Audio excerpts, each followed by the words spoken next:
Me. Hi, everyone. I'm Elena. I'm a senior tech recruiter with Agento. Currently working on Airbnb. They're one of my clients. And I've been in recruiting for a few years now in Europe and here in the US. I'm originally from Romania, so that's where the accent comes from. So I'll actually share with you a few tips that for your resume that I think are very simple to implement, but they're very effective and powerful to, get you those interviews. So I want to cover, like what are resumes, why do we even need them, how to kind of make your resume stand out, what sections you should be including, the formatting, a few communication techniques, and this is more like resumes versus CVs. This is more like European versus US. So if we have any Europeans, then this is for you. So, what are resumes? And why do we need them? But resumes are basically your first interaction and first impression with a company, with a recruiter, a hiring manager, potentially your future manager. So you want to make a good first impression. As we all know, that's very important. And it can affect your chances of like moving forward in the interview process and even getting a job. So it's a pretty important step.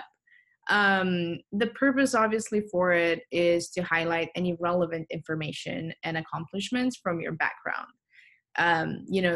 In this day and age, especially in the Bay Area, it's very easy to, there's so many opportunities. It's easy to have like 5 different jobs in the past 5 years, which is fine, but then not all of them might be, that relevant to the one that you are applying to. So make sure to highlight the relevant information and make sure to connect the dots between your current experience and background to the one that, the role that you're applying for.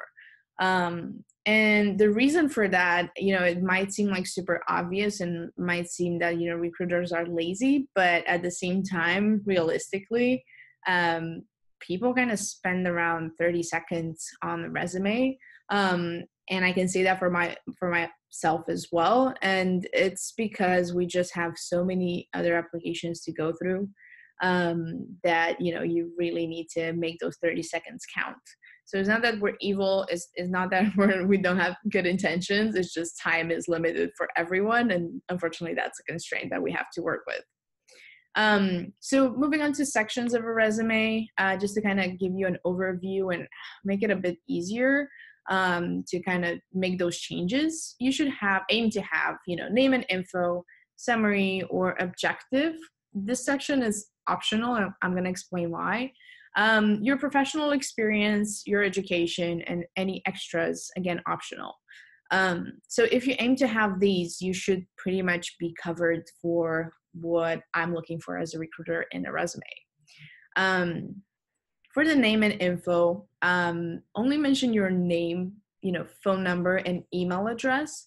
Do not include any other personal information. So any, let's say, even your full address, I wouldn't really recommend. 1, it takes up a lot of space. And 2, you don't really want to give your personal address to everyone. And for example, status of your like marital status, that's something that I know I still see in some European resumes. Please don't include that. So just stick to these 3, like name, phone number, and email address. You can include location if you want, for example, like San Francisco, California, but that's about it. And make use of the header space. So that's a space that is blank. And because we're aiming to only have 1 page, we really need to be mindful of all the space that we can use. And it's quite a lot, actually, if you think about it. So the header space, I normally include my name to the left and then phone number and email address to the right. And it just takes 1 line out of my whole page. And another trick that you can do is use links. So I link, for example, my name, I would link my LinkedIn profile. Even if you save it as a PDF or whatever format you're sending it in, that should link to your LinkedIn profile. And it's just a quick and easy thing to add. you could potentially use bigger size fonts for your name, but I wouldn't go crazy with more than 18. The reason for that, one is space, and two is just hard for the eye to adjust from 18 to even 18 to, let's say, 12, which would be like the standard size. So again, just for like, when you think about the resume, it needs to be clean and that it needs to have a flow. So think about that when thinking about formatting. This next section, the summary and objective statement, as I said initially, it's optional. It's one page. If done right, you shouldn't really need a summary. But, it sometimes is useful when, for example, you have a lot of experience and maybe you want to put there a snippet for me to understand, like, okay, what's this person about? So it's more about setting the expectations for the reader, for me, the recruiter in this case. And for the objective, this would be helpful to include if you don't have that much experience or you're going through a career transition. So your background and your past experience are not like 100% relevant to this role or like 100% match apparently. So you want to highlight that, well, actually, these things that I learned in my past experience are relevant and this is how. And just making sure that you do have a clear objective or summary statement, but objective for sure is to, make sure that I understand what you want from me and from this job and how that fits in your career. Which I know it's a lot to ask for, 2 lines, but it's worth it. And then for the summary, I wouldn't go more than a short paragraph. And as I said, it's more suited for someone with more experience. In the case, for example, maybe you have so much experience and so many notable accomplishments that you can't really fit them all in one page, then I would use the summary and then only include the very, very relevant pieces of your background and experience. And that kind of, if anything, from your resume, the summary and objective statement, these are the ones that need to be personalized for the role and company that you're applying for. If everything else stays the same and these you personalize, I think you should be good. So, if you're going to use them, at least make full use of them and use them wisely. So this is an example of a summary versus an objective statement. And I highlighted here the seeking. That's, that's a very good word, and it's very indicative of like what you want from this role and from me. So I know and I understand exactly what you want from me. And then I can assess if that, if the role that I'm recruiting for can give you that. The summary, on the other hand, is just, as I said, a summary, a snippet of your experience, and it's going to help me understand and set the expectation for me while reading your whole resume. On the experience part, as I said, focus on the relevancy, so only include relevant roles. And we might have some experiences or like some roles that are not fully 100% relevant to the one that we're applying for. Feel free to not include it. If it's like totally off, it's okay to not include it. Or mention it, but don't go into too much detail and don't waste so much space on describing that role. Also, make sure to account for gaps. I feel it has become more and more acceptable and easier to have gaps in your resume for various reasons. Pregnancy or sabbaticals have become very popular and every company offers them. So it's become pretty much the norm. And whatever other situation as well, it doesn't have to, be one or the other. Just account for them, like the period of time that you had the gap, and just mention, personal time off if you don't want to go into details. And honestly, I wouldn't recommend going into details. Just mention personal time off. That's it. If you've done something exciting, like taken a sabbatical and like wrote a blog about the whole experience, feel free to share that if you feel, it's a good representation of you. But yeah, other than that, stick to need to know basis on this one. Also, with this section, I think reverse chronological order makes sense. So start with the most recent first.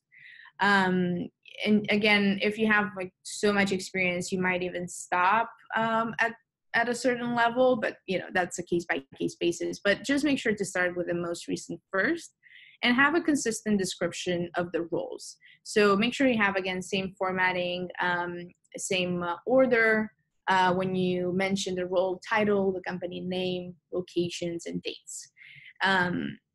Again, coming back to the links, you can use that to link your past employer's website. If you worked for some very small startups that no one really knows about, which I have, I like to include a short kind of description, like a few words, just to describe like what that company did. So in my personal example, I worked for a startup who was doing AI for customer service. So that's exactly what I put there, just to kind of give the reader an idea of like what's my expertise in like which industry and which domain.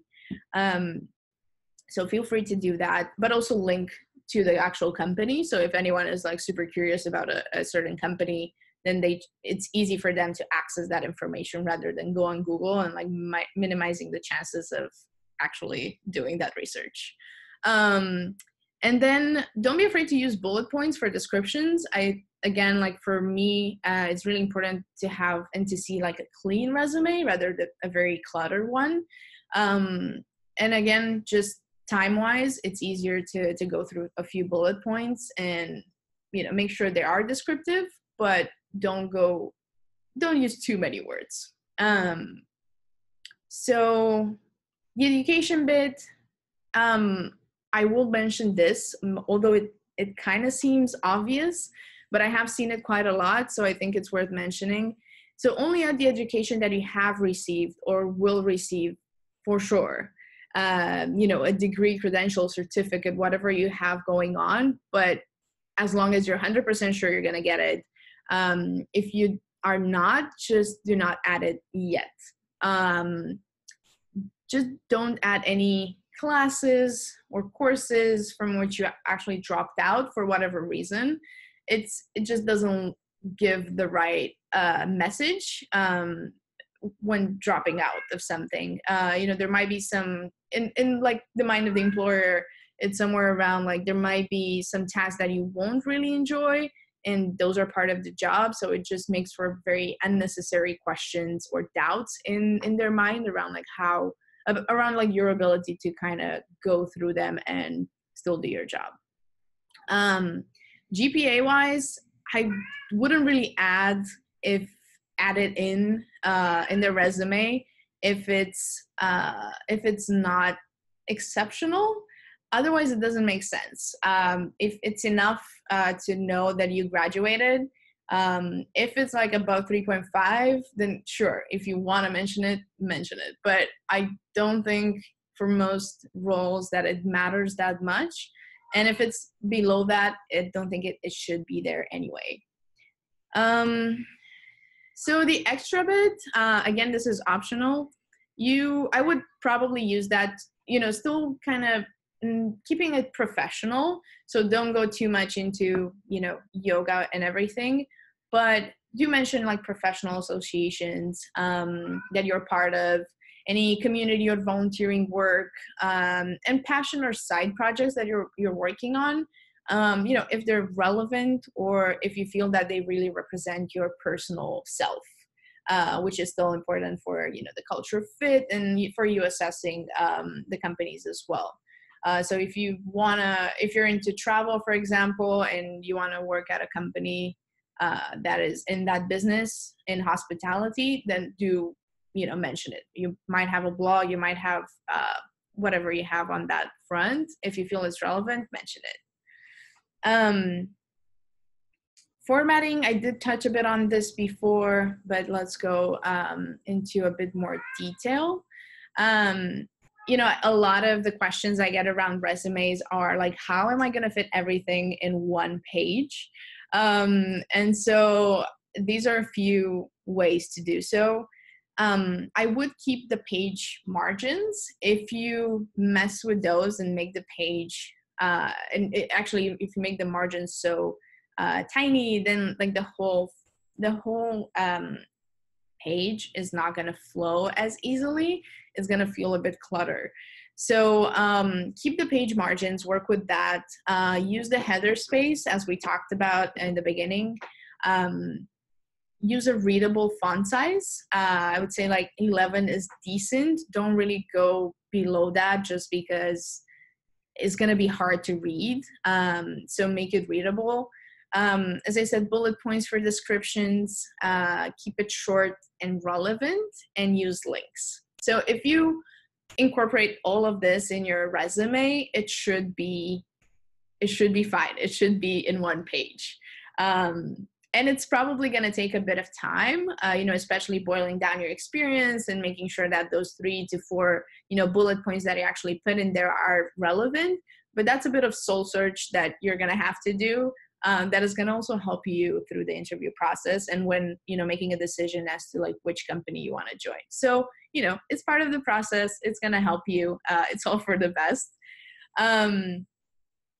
Some other guidelines to follow, just make sure it's professionally written, consistent formatting. So don't go crazy with all the fonts, even if you are trying to make a point, but don't go bold and italic and like different sizes. It's very tiring for the eye. Keep it clean and easy to read, standard fonts, nothing too crazy that would require additional download. And use same style of bullet points. Again, don't go too crazy with like 10,000 different structures. Just keep it in one alignment and the same style of bullet points.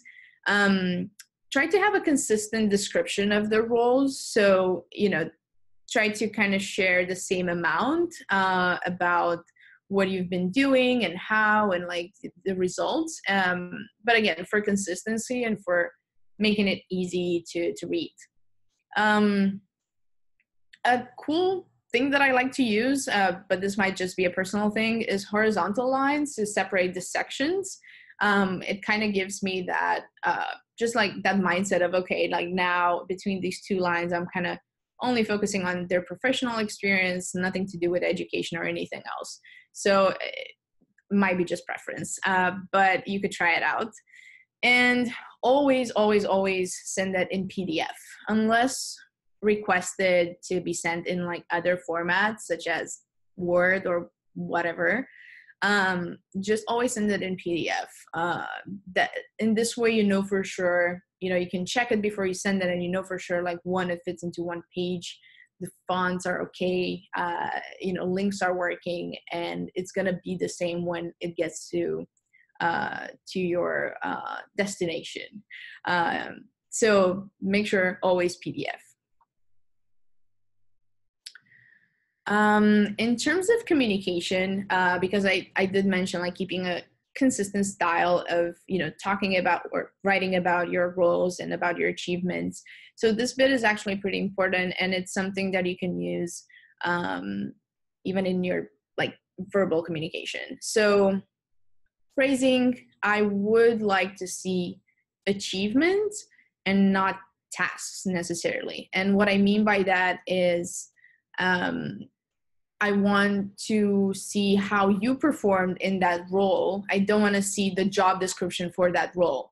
So the job description, if you just list the job description, that to me says like, this is what you were supposed to be doing. But I don't have any way of knowing if you actually did that, overachieved, achieved, or, underperformed, like what happened there. So there's a lot of question in my head when I only see a job description listed over there. So focus on your achievements, like what you did in that role. And make sure it's action and result oriented. Don't make it a novel. And, it's important to share details, but not too many. Try to be clear and concise and show exactly what your impact was by, again, having this communication style of action and result oriented phrases.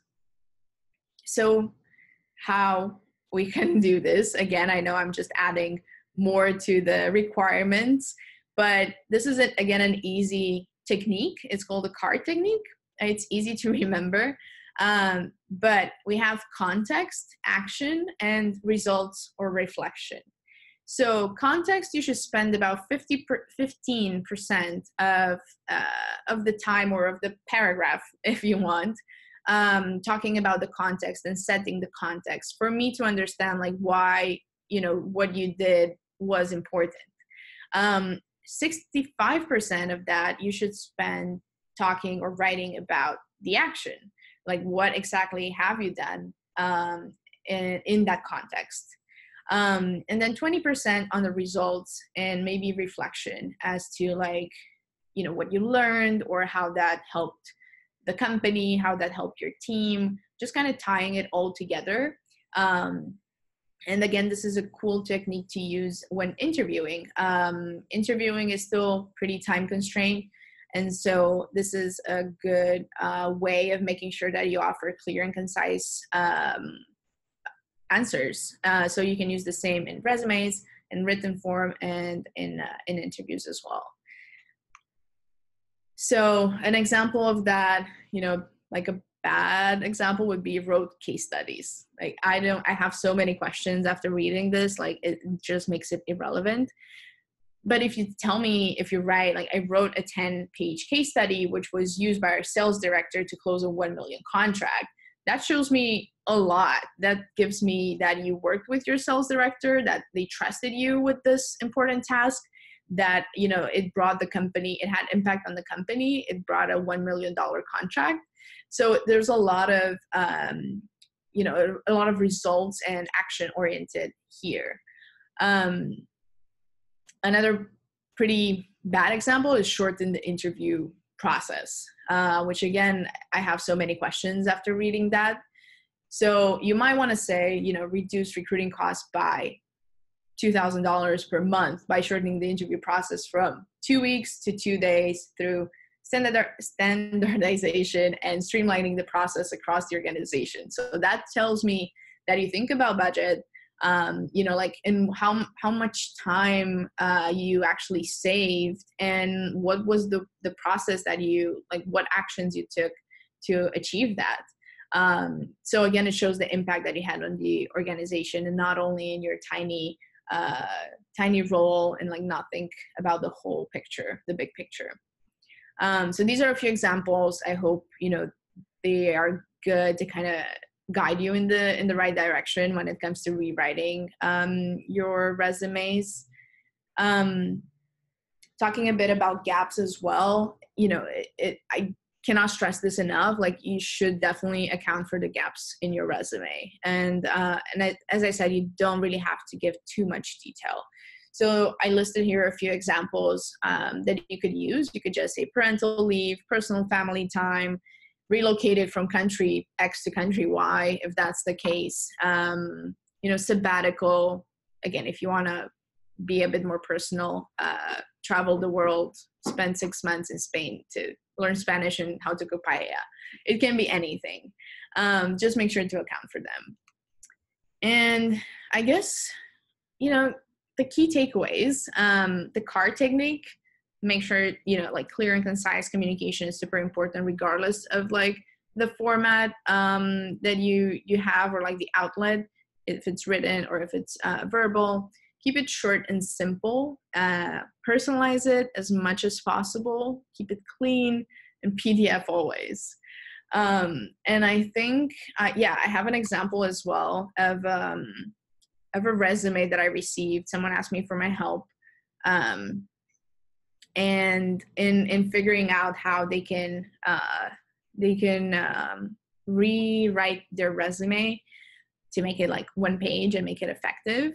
And so, this is actually on the left how I received it. It's obviously only the first page, but it was, I think, 3 pages long. And you could see the changes I've made. So, a lot of the things that I had to take out, there were some personal information around visa. I don't really recommend just putting, you know, your visa situation right on the resume, unless you have like a special request, as in like H-1B transfer, which is, you know, it's you need to make sure the company can support that. So it's good to mention in advance. Yeah, so on the right side, you have like, this is the final version of it, and it's all in one page. And I think I pretty much followed all of my guidelines. I hope so. But it definitely looks a bit, you know, like way more cleaner. I did leave the summary slash objective statement. She was kind of in between both. And so, yeah, she actually got a job. I don't want to promise, you know, miracles, but, you know, it works. And I think that's kind of it. But I did mention in the agenda that I'm going to touch a bit on the resumes versus CVs, like European versus US versions. And, you know, if you follow the guidelines that I mentioned now, you should get to a US version, like a one-pager. The European ones normally just have so much personal information that honestly just it makes for a lot of grounds for discrimination, not necessarily from bad intention, but it's a, you know, unconscious bias. We all have it. So as whatever you can do to minimize the chances of that happening, I would suggest you do so. So yeah, that's one of the ways. But yeah, I think that's it.